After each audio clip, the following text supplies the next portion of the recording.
Bonsoir, bonsoir à tous, merci de nous retrouver à l'étage de la librairie à la Une à Chaumont. Vous regardez Mon Show, Mon Show, Mon Show, Mon Show, une émission culturelle 100% au Marnaise. Ce soir, on a la chance d'avoir Lorenzo Sanchez. On va le laisser s'exprimer un peu. Lorenzo, sa guitare, sa Gibson. C'est parti, je vous demande de l'applaudir.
Alors, je vais jouer un petit morceau en utilisant ma pédale Jaman, là, ça fait un peu de bruit, mais bon, désolé.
Oui, tu peux si je peux. Je vais la prendre. Je prends toujours mes petits bébés avec moi. J'ose. Voilà. Ça va pas aller. Alors Lorenzo, on te connaît comme bluesman, voilà, ça fait longtemps que tu es sur la scène locale. Euh, 2 albums avec le Brachet Blues Band, plusieurs albums solo, c'est ça? Ouais, alors avec le Miguel Amel Braché Blues Band, on a fait un album studio à Faverolles, ça date déjà, on parle de ça, c'était en 98. Et après, on a fait le live au Chesterfield Café l'année suivante. Et bon, après, pour ma part, moi en solo, j'ai fait 3 albums. Ouais, voilà. 3 albums. Et tu viens nous voir avec Comme ça. déjà ça fait Passé plaisir, de- voilà. Tu viens nous voir avec un album enfin une démo de 3 titres, 5 titres? Oui, enfin, c'est un nouveau projet, une nouvelle démo que j'ai faite chez moi, que j'ai enregistrée. Mais enfin, qualité studio, quand même, il y a un bon son. C'est sur mon nouveau projet en solo. Bon, là, c'est pas, ça correspond pas tout. Le principe, c'est ça, mais bon, là, j'ai fait un peu plus minimaliste parce que bon, c'était pas. Alors Disons comment, que je travaille avec un looper, je crée des séquences en direct ou qui sont préparées, des fois, ça dépend donc en de fait ce que je ça peux faire. fonctionne comme ça, t'es dans un projet solo maintenant, Ouais, où tu travailles avec un séquenceur, on l'a vu, ton deuxième morceau, il est assez caractéristique de ça, tu enregistres des boucles et tu rejoues dessus. tout à fait. Ouais. Ça te permet... quelle différence il y a par exemple avec le Brachet Blues Band? Vous êtes combien de musiciens sur scène? Au complet, ouais, on est 8. Je dis on est parce que on va peut-être remettre ça, donc voilà, c'est pour ça. On est 8, ouais, au maximum en octet. Ouais. Non, c'est un exercice complètement différent, ça n'a absolument rien à voir, quoi. Et tu as peut-être plus de proximité avec le public du coup quand t'es en solo. Tu t'es pas produit encore dans cette configuration Ça ouais. fait quelques années que je joue comme ça. Ouais. Si, je joue toujours avec des musiciens, mais bah, selon les lieux, selon les budgets, selon tout ce qu'on veut. Hein, c'est aussi c'est un besoin artistique avant tout. Hein, c'est pas opportuniste. Hein. C'est plus facile de jouer entre guillemets de jouer en solo, mais c'est pas pour ça que je l'ai fait. C'est parce que j'aime ça. Ouais, et puis Hein. ça apporte plus de souplesse aussi, Plus j'imagine. de souplesse, on se retourne pas pour engueuler les musiciens, de fait, parce que là, bon, on est tout seul. Et puis non, l'intérêt de la machine, faut s'en servir vraiment à bon escient, quoi. En fait, il faut pas être centré que là-dessus, quoi. C'est-à-dire la machine, elle est à ton service, faut pas devenir esclave de la machine, quoi. Mais c'est un exercice, faut savoir jouer beaucoup avec les pieds aussi, donc c'est pas toujours évident à synchroniser. Il faut quelques années de pratique. Bon, ça c'est le petit looper. Après, j'en ai un plus gros qui est plus intéressant. Mais ce qui est intéressant justement, c'est de créer un côté hypnotique, quoi, un cercle. C'est-à-dire la loupe, quand elle est réussie, de fait, elle crée une séquence vraiment où ça ne bouge pas. Comment je dirais, très carré, quoi, forcément. Et du coup, ça demande un sacré sens du rythme quoi, Ouais, pour bien il placer faut les bien choses. Hein. synchroniser, mais l'intérêt aussi, c'est de rentrer, d'amener le public dans ton cercle, quoi. Créer une espèce de transe, des fois, qui est sympa. Ça m'est arrivé de jouer où j'avais des gens qui dansaient la danse des Sioux, quoi. Enfin, autour du feu. Non, c'est vrai, voilà, c'est un exercice qui est vraiment intéressant. Enfin, moi, j'aime beaucoup, quoi. Et parallèlement à ça, tu disais, le Brachet Blues Band, on va peut-être remettre ça, Ouais. parce qu'il y a une date au relax. Comment ça s'est passé? Parle-nous un peu du retour du Miguel M et le Brachet Bah, Blues Band. là, en fait, c'était. Bon, parce qu'on a fêté les 20 ans de BBB Association. Moi, je programme à l'intérieur de la sauce. Hein, aussi, donc. Et pour les 20 ans, bon, je pense que ça nous paraissait vraiment évident de faire rejouer le groupe. Donc j'ai contacté tout le monde était d'accord, même enchanté de le faire. Et ça s'est très très très bien passé, à tous les niveaux. Et du coup, on s'est dit, bah, pourquoi pas, quoi. Voilà. Et le plaisir était là, l'énergie était Oui, toujours oui, là. bien sûr. Ouais, ouais. Ça faisait 15 ans qu'on n'avait pas joué, mais. Et tu me disais une seule répète et c'était reparti. Quoi. Non, non, j'ai rien dit. D'accord. Alors Non, peut-être ça des va. dates, peut-être des dates à venir. Oui, bah, ça prend un peu de temps, ouais, parce que c'est tout frais, là. Bon, voilà, je vais commencer le démarchage, et puis j'espère qu'on va. C'est vraiment pour se faire plaisir, c'est-à-dire que je vais essayer vraiment j'aime pas le mot, mais bon, c'est comme ça, c'est de vendre le groupe au complet et de faire que des belles dates, même si on n'en fait pas beaucoup, mais c'est vraiment pour se retrouver, c'est une histoire de copains aussi, hein, c'est pas que. Voilà. Donc on espère, je lance un appel, la caméra est là. Engagez Miguel M. Braché Blues Band en octet, vous aurez 2 heures de blues du Chicago à mettre le feu partout, même dans les endroits qui sont inifugés. C'est ce que je peux dire. Merci. Ok, je pense que le message est passé. Toi, le blues, t'es pas vraiment né dedans. Tes influences au début, c'était plutôt le rock progressif. Ouais, tout à fait. Enfin, ouais, je suis venu au blues un peu plus tard. C'est-à-dire que moi, mon souvenir le plus ancien, si on peut dire, de CD, mon premier CD, à part Frédéric François, tout ça, parce que mes sœurs, elles avaient les petits 45 tours, tu sais. Ce qui est moins blues déjà. Un peu moins blues. Frédéric, on t'embrasse. Et non, mes frères, j'ai des frères aînés donc qui écoutaient. Mes sœurs, c'était plus Léo Ferré, tout ça, Jacques Brel, que j'écoutais aussi du coup. J'aimais beaucoup.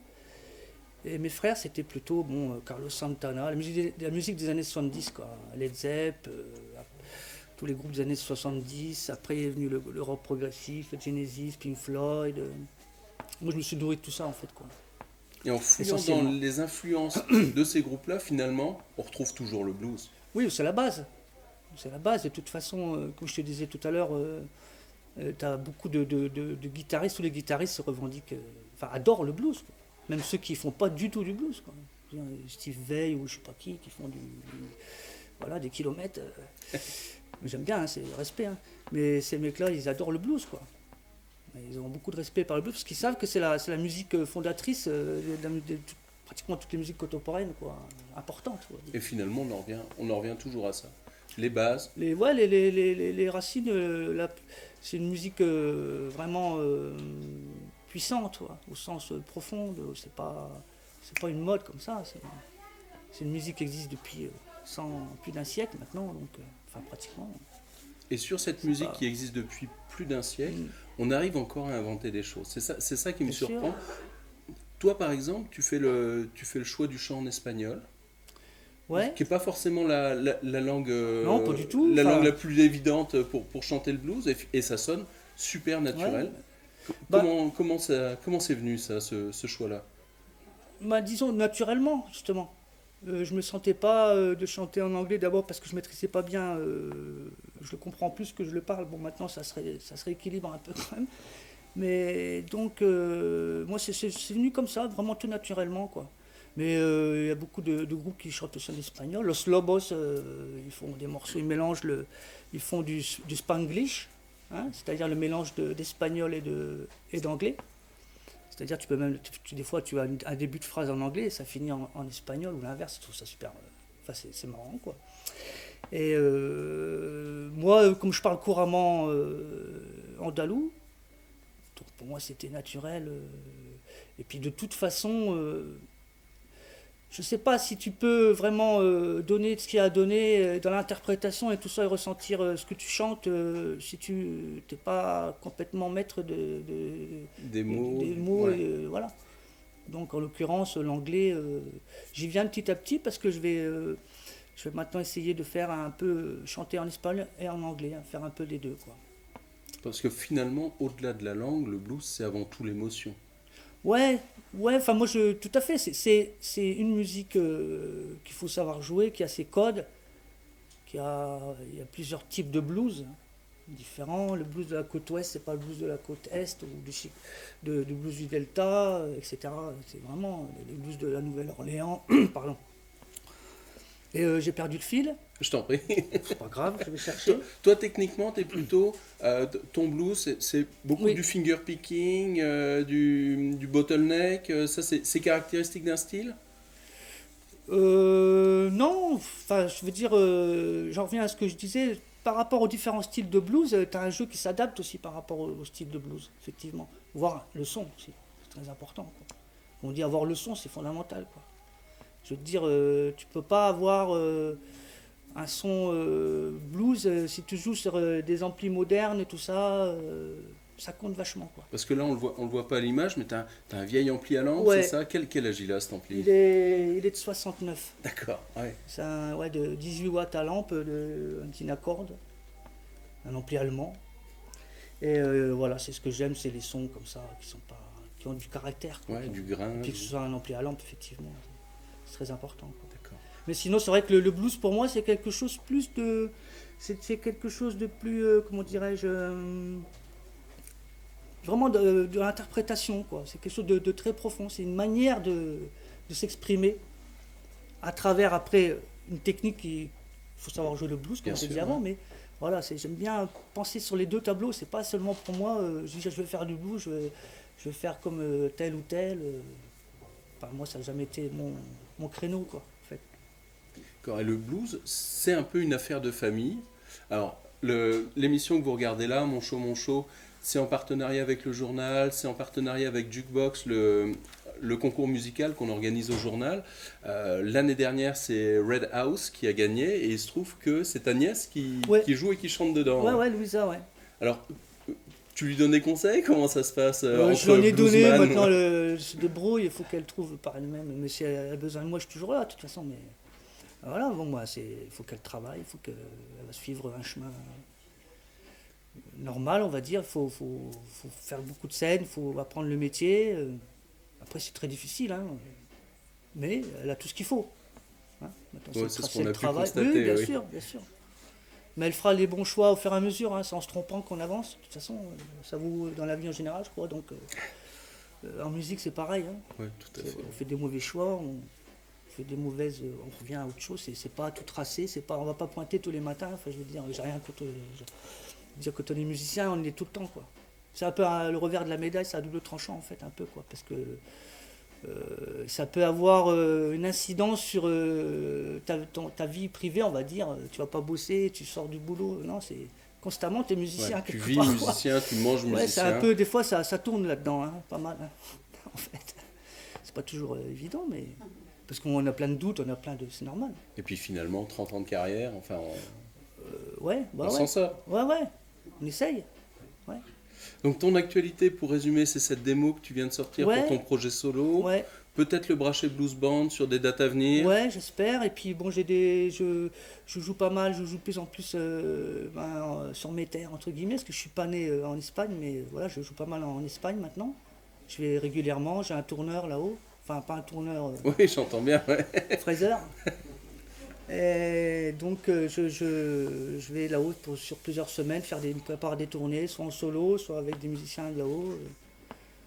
Donc c'est super, il fait beau là-haut, il fait chaud. Il fait 25 degrés aujourd'hui. Bon, ça va. Bon, ici il fait moins 10, mais on a la chaleur du cœur et du public. Tout à fait. Voilà. Ok.